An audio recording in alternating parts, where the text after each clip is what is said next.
An American company, Moderna, has released first batch of vaccine against novel coronavirus, against this SARS-2 coronavirus. This vaccine is actually in phase 1 clinical testing. What I mean by this is that before our drug is launched, firstly it is discovery and preclinical phase. In this phase, it is tested in labs and on experimental animals for to observe any adverse effects in animals, right? And after that, human trials or clinical trials starting from phase 1. This drug or vaccine, it is given to very small number of volunteers, 20 to 100 volunteers, and they are observed to see if any adverse effect develop. Then gradually bigger population is chosen, 100 to 300 volunteers in phase 2 and 300 to 3000 volunteers in phase 3. And if all goes well, it can be finally approved by FDA for public use. Then it is marketed for public use and it is launched.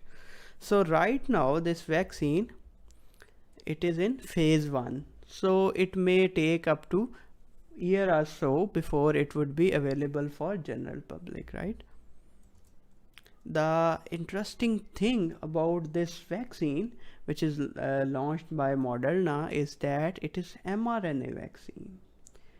Unlike the traditional vaccines that are either live attenuated virus or protein subunit vaccine, it is mRNA vaccine, and mRNA or messenger RNA, as you know, it codes for stable unfused S protein or spike protein of coronavirus. And by the way, this vaccine is called mRNA 1273, right? So what happens is that, as I have told you in the visual lecture on replicative cycle of coronavirus, that here is the coronavirus and here is its S protein. What will happen that through its S protein, it will bind with ACE2 receptor of alveolar type 2 alveolar pneumocyte, and this will lead to fusion of this viral envelope with cell membrane, and it will enter into cell and it will infect the cell. So with this vaccine we target this step, right? So we target this step with this vaccine. So today we will discuss that how this mRNA vaccine will work. Hello, I am Dr. Azaz from medicovisual.com. Welcome to this visual lecture.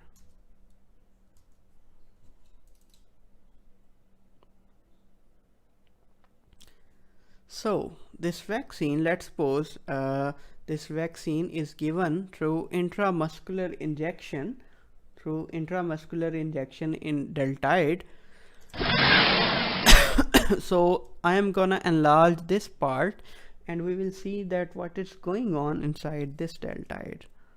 So here is the vaccine and it has been dropped inside the interstitial space, the space between cells, right? So this vaccine, it actually contains mRNA, which is encapsulated by lipid nanoparticle. So mRNA is present inside a lipid nanoparticle. Why do we need this lipid nanoparticle? Because if we insert a naked mRNA, if we inject a naked mRNA, what will happen that there are some hostile RNAs is present in the extracellular environment which will digest this. RNases mean RNA digesting enzyme, they will digest this. Secondly, mRNA, we need mRNA inside the cell to function, right? There is no use of mRNA outside the cell. It may even trigger immune response against itself, which will render the vaccine useless. So mRNA by itself cannot enter into cell. So this lipid nanoparticle, it will be used as a delivery vehicle. It will be used as a delivery vehicle to safely deliver this mRNA inside the cell, It will release the mRNA inside the cell and it will be digested here. So now we got the mRNA. This mRNA vaccine, it actually imitates an actual virus infection.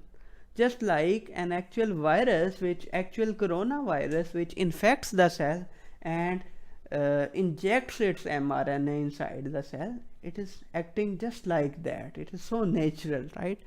But the difference is that it codes only for S protein. It is not coding for any other pathogenic proteins. So of course it cannot cause the disease, but it can trigger immune response, right? So here is the mRNA. It will use cellular protein synthesizing machinery. So to form what? To form S protein or spike protein of coronavirus. This spike protein will be processed by intracellular proteases, and this, after processing, the fragments of S protein, they will be presented on MHC1 protein. They will be presented on a special receptors called MHC1. Actually, all nucleated cells have to present or express their cellular proteins on MHC1 receptors. This is to show the immune system that what is going on, what protein is being synthesized inside these cellular factories. Of course, normal cell will present normal cellular proteins on MHC1, and viral infected cell, or in this case vaccine infected cell, will of course present MHC on MHC1. It will present viral proteins or fragments of S protein in this case.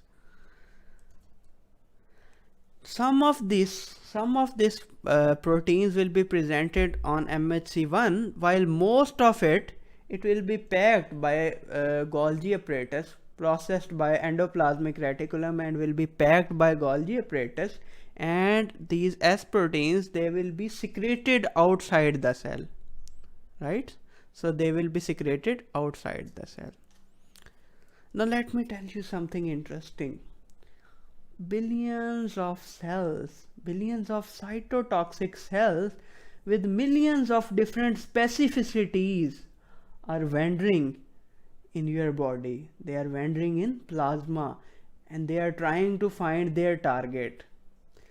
Somehow a cytotoxic or killer cell, cytotoxic T cell, which may be specific for this S protein, it may come across this S protein randomly, and it will bind with its T cell receptor, with its TCR or T cell receptor. It will bind with this MHC1 bound S protein fragment, MHC1 bound antigen, and it will become active.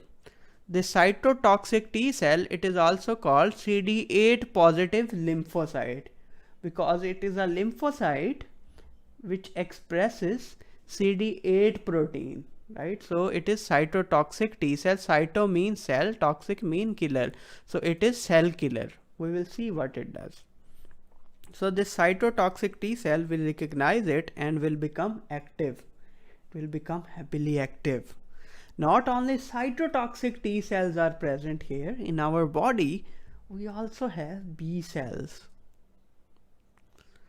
So B cells or B lymphocytes, they are not fussy about MHC1. So they can directly recognize the antigen and become active, right? So cytotoxic T cell, which are responsible for cell mediated immune response, and B cell, which are responsible for humoral immune response or antibody mediated immune response. So once they will bind with this antigen, B cell, they will bind with this antigen, they may become activated and they may convert into plasma cell, and they will secrete antibodies specific for this S protein, right? Now we also have some macrophages wandering here and there. So these macrophages, they will recognize these foreign proteins. What are these foreign proteins? These S proteins. They will recognize these S proteins and they will engulf these S proteins. And then they will present these S proteins on MHC type 2 receptors, not on MHC1, on MHC2 receptor. MHC1 receptor, here is the MHC1 receptor, and they are they are expressed on all nucleated cell, while MHC2, they are expressed only on professional antigen presenting cell, for example dendritic cell and macrophages. MHC1, they are involved in expressing endogenous proteins, while MHC2, they are involved in expressing exogenous proteins. What are endogenous proteins? Endogenous proteins are those proteins which are synthesized and processed inside the cell. They are synthesized inside the cell, while exogenous proteins are those which are taken up by macrophages from the extracellular environment. From the extracellular environment, they are engulfed and presented on MHC type 2.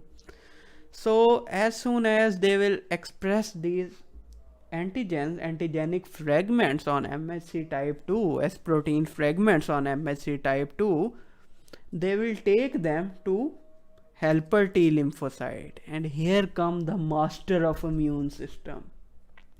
Helper T lymphocyte is master regulator of immune system, or we also call it that it is orchestrator of immune system. It is most important cell in immune system. So helper T lymphocyte is also called CD4 positive T lymphocyte because it expresses CD4 receptor. So it's with its T cell receptor, it will recognize and bind with MHC2 presented antigen, MHC2 bound antigen. Now what it will do? Now it will give some orders. Now it will give some orders to cytotoxic T cell as well as B cell. It will release certain cellular messenger or cellular growth factors, or we call them cytokines. It will release cytokines which will cause growth and proliferation of cytotoxic T cell as well as growth and proliferation of B cells. It will cause what? It will cause clonal proliferation. And what I mean by clonal proliferation is that it will make lots and lots of copies of this specific cytotoxic T cell. It will make lots of copies of cytotoxic T cell that is specific for a particular antigen. It will make copy of cytotoxic T cell which is specific for this antigen, this S protein antigen. And it will also cause clonal proliferation of B cell. And it will also release cytokines which act on itself, and it will make copy of itself as well. So when it will make copy of itself, it will lead to massive immune response, and it will lead to amplification of whole this immune process. Now also it will activate these cells, cytotoxic T cells and B cells. So what will happen? That cytotoxic T cell will release granzymes and perforins that will destroy these vaccine infected cells, right? And after activation, B cells will be converted, some of these B cells will be converted into plasma cells, and plasma cells are antibody generating factories. So plasma cell will do what? It will generate lots of antibodies which are specific for S proteins. Now these are the effector cells, the cytotoxic T cell and this cell, plasma cell. These are effector cells. They are doing something in response to this.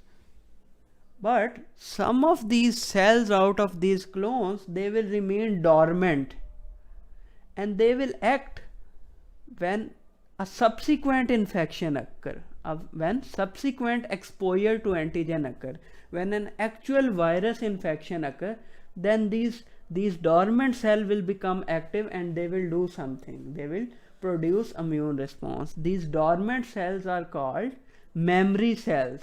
So we have memory T cells,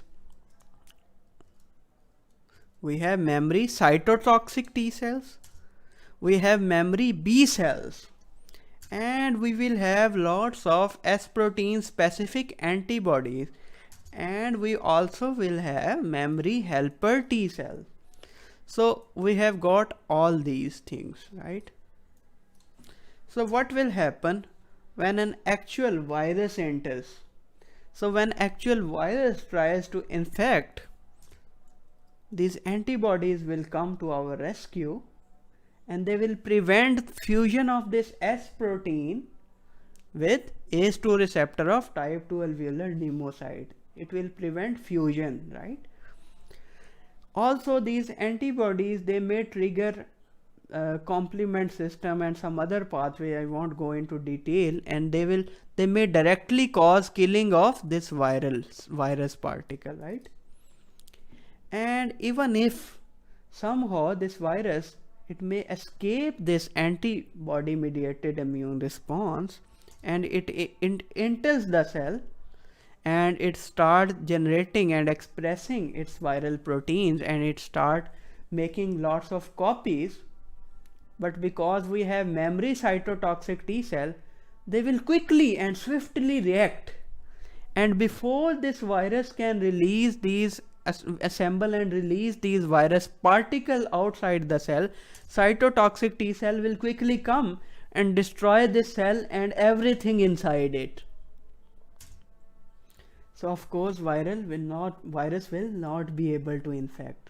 So in this way, due to humoral response or antibody response as well as cell mediated response, this vaccine can prevent the actual virus infection, actual coronavirus infection.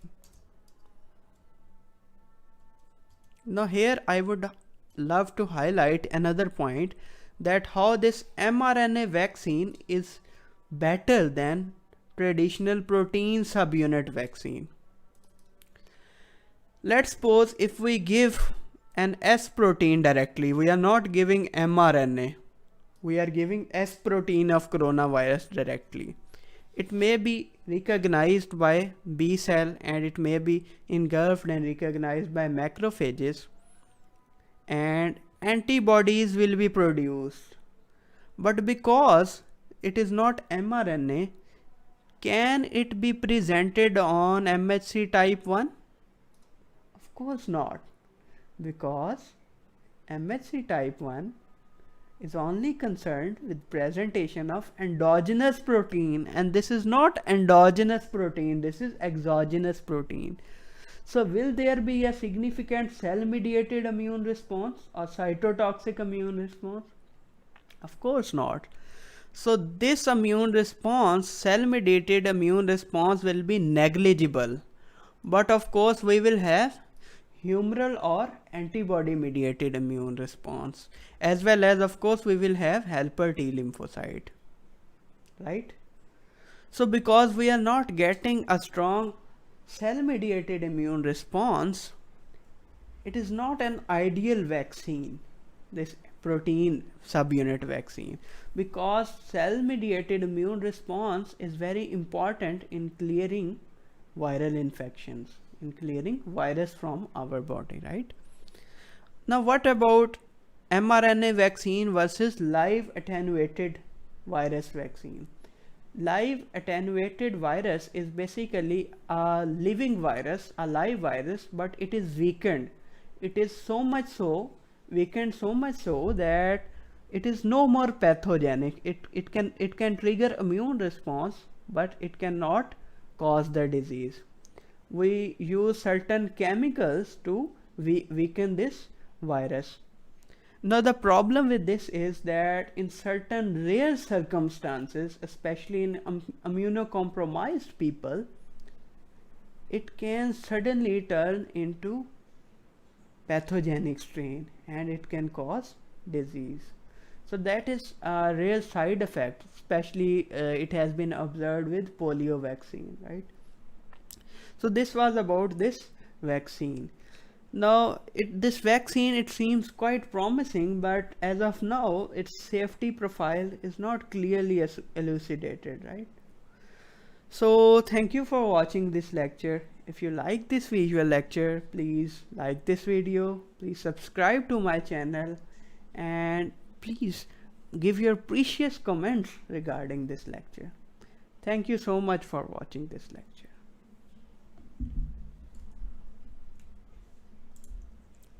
So